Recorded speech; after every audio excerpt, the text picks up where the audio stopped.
ఇక్కడ కూర్చున్నందుకు ముందు మీ అందరికీ కూడా నా యొక్క శుభాకాంక్షలు.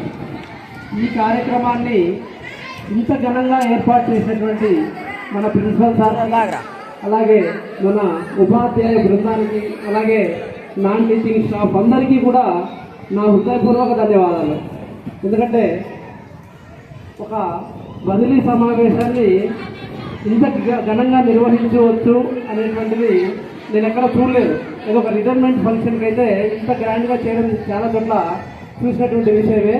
కానీ ఇంత ఘనంగా నిర్వహించడం వెనక మీ అభిమానము, మీ ప్రేమ మా మీద ఎంత ఉన్నాయనేటువంటి విషయం మాకు అర్థమవుతా ఉంది. అయితే నిజానికి నేను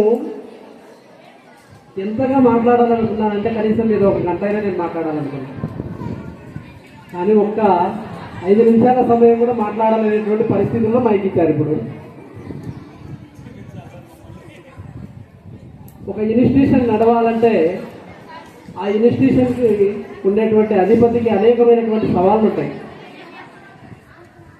ఆ సవాళ్ళన్నింటినీ మనం ఈరోజు అధిగమించి రాష్ట్రంలోనే ఉత్తమమైనటువంటి స్థానంలో ఉంది మన స్కూలు, మన కళాశాల. అలాగే ఇప్పుడు జరిగినటువంటి బదిలీల్లో మాకు మేము కోరుకున్నటువంటి ప్లేసులు వచ్చాయి అంటే ఆ ప్లేసుల్లో మాకు వచ్చినటువంటి పర్ఫార్మెన్స్ పాయింట్స్ వెనక మన స్కూల్ యొక్క ప్రతి ఒక్కరి కృషి ఉంది. దీని అంతటికీ మనం ఒక వ్యవస్థాగతంగా ప్రతి ఒక్కరూ కూడా కష్టపడి ఈ ఫలితాన్ని సాధించుకున్నాం. ఇంతమందిని ఏకీకృతం చేసి ఈ వ్యవస్థను ఇంత అద్భుతంగా నిర్వహింపజేస్తున్నటువంటి మన ప్రిన్సిపల్ సార్ నాగరాజేంద్ర సార్ గారికి నా మనస్ఫూర్తిగా ధన్యవాదాలు, కృతజ్ఞతలు. అట్లాగే మొదట్లో పిల్లలు మేము వెళ్ళిపోయినప్పుడు చాలా ఆ రోజు వాళ్ళు ఇచ్చినటువంటి సెండ్ ఆఫ్ ఇంకా నాకు గుర్తుంది. పోయిన తర్వాత ఇంటికి వెళ్ళిన తర్వాత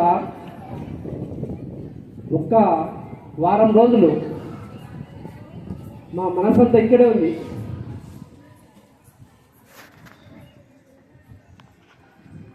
ముఖ్యంగా మా సబ్జెక్టుకి ఇంకా ఇక్కడికి ఎవరు అలాట్ కాలేదన్నటువంటి విషయం మమ్మల్ని చాలా బాధించింది.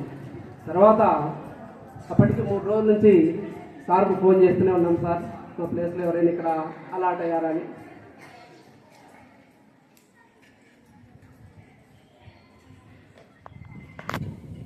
తర్వాత ఒక్క కాంట్రాక్ట్ టీచర్ వచ్చారన్న తర్వాత లోయర్ సెక్షన్లో సరే పిల్లలకి ఇక్కడ న్యాయం